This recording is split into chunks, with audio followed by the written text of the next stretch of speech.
We've heard a bookmaker's point of view. Let's take a punter's point of view on yesterday's gambles. And first I'll come to you, Jonathan. What's your view on it? Well, I don't want to sit on the fence, but there are so many different schools of thought, and they're all quite valid points. I personally think that gambles like this, they can be good for not good for racing, but it's some publicity. And let's face it, if this didn't happen, if there weren't gambles on horses, it wouldn't be very interesting, would it? And it's quite obvious that the gambles that do come off we hear all about, but the gambles that don't, of which there are many, are tomorrow's chip paper. But Billy, yeah, no, I absolutely agree. I mean, there's this noble idea from some people that if every race was run exactly to the form book, if every horse was 100% fit and happy and everything went exactly to the form book, that the sport would be so much better. Why would it? You wouldn't be able to make money from betting. No, you wouldn't enjoy it so much. This kind of thing, you know, it opens up. How many people are going to stop betting after the events of yesterday? You're not. Because the other point I'd like to sort of make early is that the odds compilers should have seen this. Professional odds compilers working in the industry should have seen these four horses on the same day, and they should have twigged. If they haven't twigged in time, and obviously some firms have twigged sooner than others, then fair enough. But all the clues were there for punters, bookmakers to see. This wasn't something which happened in the dark. But I think the point is, and on the races, they were saying, well, certain horses that have been off for a certain time don't get dropped certain marks because they are either graded or group runners. Now, when you're marked 112 on the flat, the handicapper takes a view that horse is almost group class. Well, it's a group 2, I think, it's fair to say, in Germany. Group 2 winner. Now, how, after 7 or 8 defeats, can it get now a rating on the all-weather of 56? When there are 2 horses that run this week, one over the jumps, one over the flat, that one pulled up all the time and didn't get dropped, and it happens all the time, yet these will drop so much. It's the handicapping system as we've created it. I mean, if a horse is beaten 100 lengths every time, he drops down the handicap quite quickly. Yeah, but not 56 pounds. On that particular horse, this is Eye of the Tiger, isn't it? I mean, that was a particularly rapid drop. I agree. I mean, Love Key was dropped considerably. Eye of the Tiger. Now, in relation to a few of the other horses, this is an example. We talked about a jumper this week called, the flat horse called Abbey Scarlet. Now, this was trained by Hughie Morris, finished 45 lengths last, 35 lengths last, 17 lengths last, went from a mark of 85 down to 75. Then there was another jumper, which is called Arc Warrior, which is trained now by William Amos, pulled up 7 times, rated of 105, went down to 90. You've got this horse pretty much finishes last all the time, from 112 down to 56, Eye of the Tiger. There is something wrong, is there not, with the handicapping system, Jonathan? Yes, well, I think it needs to be looked at. I don't think it's wrong, but I think some things probably need tweaking. I think for a start, I think it's quite wrong that a horse should get dropped just simply because it hasn't run for a year or 2 years. I mean, the handicapping system is supposed to reflect the recent form, and granted, if it doesn't run for a year, then there isn't any recent form, but at the same time, why should it get dropped? That's the point, Billy. Yeah. Why should it get dropped? For standing in his box, I don't quite know how the handicapper assesses a horse that stood in his box for a year. For standing in the box, I agree, a horse should not be dropped any considerable way. Just quickly explain the handicapping, how it works, Billy, because people will say they were tweeted away going, it's a big con, this horse has come last before and now wins. But there is a system that allows that to happen. Briefly explain that. Yeah, briefly. Basically, every horse has what we call a handicap rating. So he has a number which converts into pounds. But the number is raised and lowered, depends on the horse's performance. Now, if a horse is rated 100 and he runs badly and he gets dropped down to 90, he can race against other horses who are lesser ability, and he can carry less weight against other horses. So this horse has gone from 112, grade 2. Yep. Group 2, actually running the Group 2 behind Harris Tweed, is now running on all-weather in a Class 6 handicap. Yeah, so in simple terms, he could run against horses that were 4 stone worse than previously. So which is 4 stone off, but both of you guys, you can run faster. Yeah. It's a colossal, it's just colossal, it's just huge. It's massive, isn't it? People don't go into betting on horses or football or tennis or cricket and honestly think that nothing strange ever goes on and that every match and every race will be run exactly perfectly. Everything in the form book, every football team, every cricket team, everything will be absolutely bang on. Punters are not that naive, and the fact that you've got these gambles and you've got these things, the clues are all there. But does it put people off racing? Does it put the person who's lost out here today goes and tell their mates, oh, they read this in the back of the paper, oh, it's a real con, don't get me involved in horse racing? No, I don't think they do say that. I think the majority of people are probably intrigued by this, and everyone likes an underdog, and the punter is the underdog. And in this case, this punter in question has won £2 million or whatever it's reported. Yeah. I mean, it's quite interesting. It's an underdog story. I'll give you a personal view. Now, when I knew this was happening, I popped down to the local shop, and two things that struck me, which were quite curious, is the first two in the afternoon, which was Seven Summits and Either Tiger, you could get a price on, which was at the time even money in 9 to 4. This was about 12 o'clock. The evening ones, there was no prices whatsoever on them. Now, for a cheeky punter that I am, I'd read about it on social networks and thought, well, I'll try a little £5 win accumulator. So it drew you in? It drew me in, but what I would also add to that, there was already a gentleman in there that had already cottoned onto that, very smartly dressed, was getting on the accumulators and the doubles and stuff like that, but that had to be phoned through. We are going to come on to the subject, bet bookmakers not taking your bet, but it is quite clear that they did take this bet.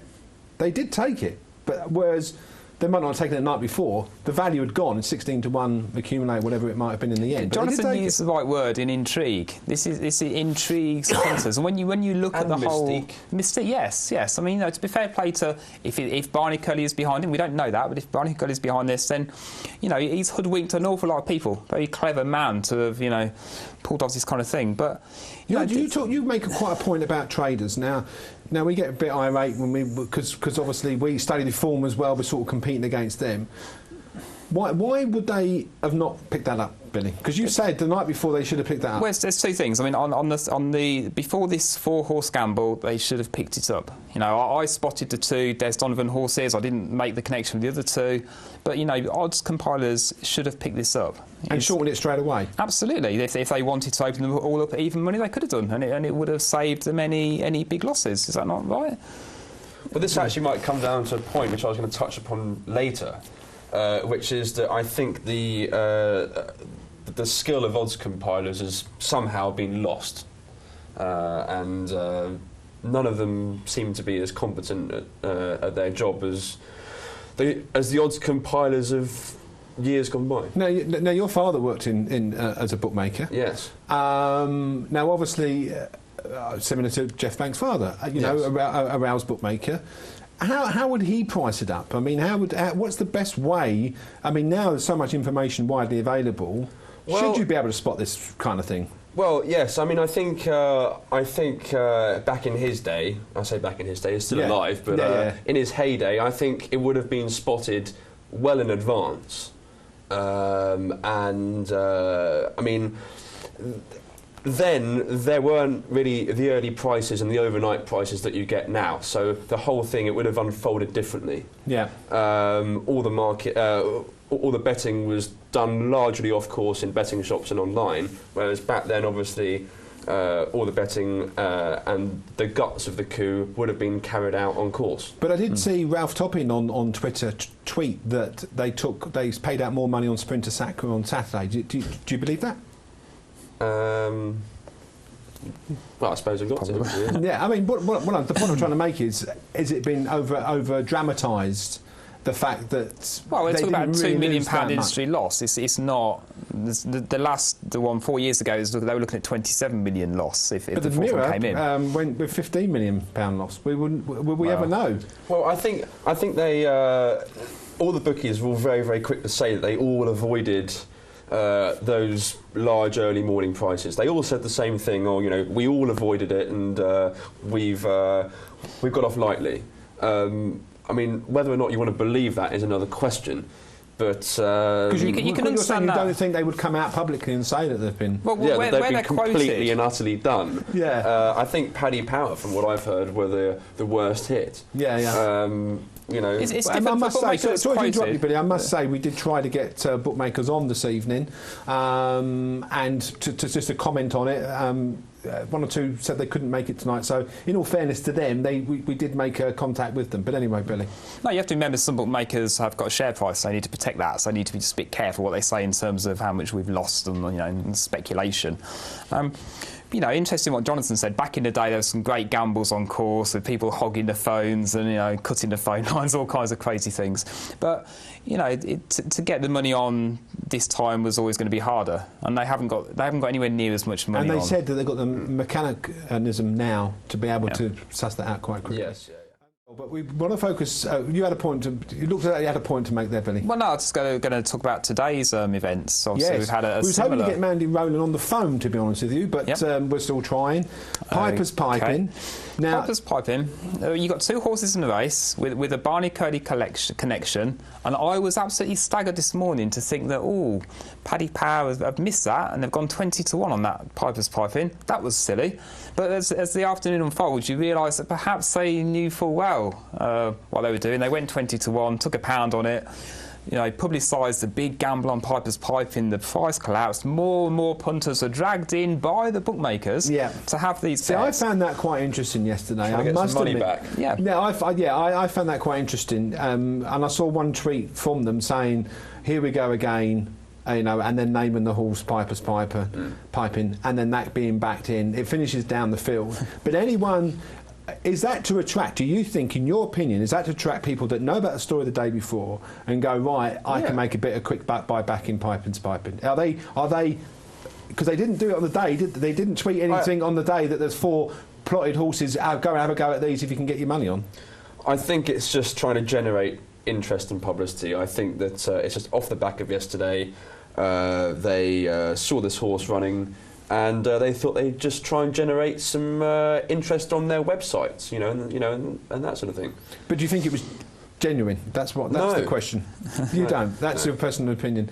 So you don't think the horse I don't think that's either. I do think there's a little bit of maybe people like me deluding themselves. I got it wrong because I looked at both horses last night. I think Prohibition was 7-1 and Piper's Piping was 20. And I thought, I'm pretty shrewd. I know which one's going to win. The 20-1 Piper's Piping. Yeah, and it went the other way. Yeah, it went the other way. So if that's the way they've orchestrated it, then they've hoodwinked the people again. So are they doing the same thing, really? Are they? On the one hand, they're saying, well, Barney Kearney's doing this, and we've been hit, but we're going to pinch some money back off you by sort of indicating that Piper's piping has been backed. Do you think, looking at, I'd love to see the books on it, but do you think there was genuine money? No, for that horse. No, there would have been money for it, but there'd been maybe some dribs and drabs and 5s and 10s and 20 quids, but.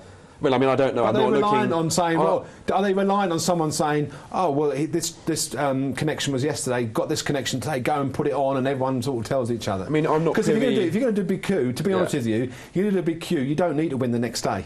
You really don't. Let's be honest about it. If you made all that money, you wouldn't need to do it the next day. I'm not privy to the bets they've been laying today, but I wouldn't be shocked. If there was no great weight of money behind the supposed gamble on Piper's piping. It wouldn't shock me if there was. But the other horse, if they have had a tickle somehow on the other horse, which the SP was much bigger, of course, if they've done that, that's fantastic. Let's do a raid on the Wednesday, and while media attention is massive, we'll do the same thing on Thursday. And that's how it sort of came across with Piper's piping, right from under the noses. We're going to do it again with a 20-1 shot. But the question would also be, would then you be laying it on Betfair or the exchanges, because it would be so short? You might as well lay it. Because if you firmly believe this is a part of a story, you lay it back. Everyone's sort of playing. Everyone's playing against each other. Because that's what I did to all the others yesterday. So today the 4 that won. Yeah. Oh, well, there you go. No, the last 2. Okay.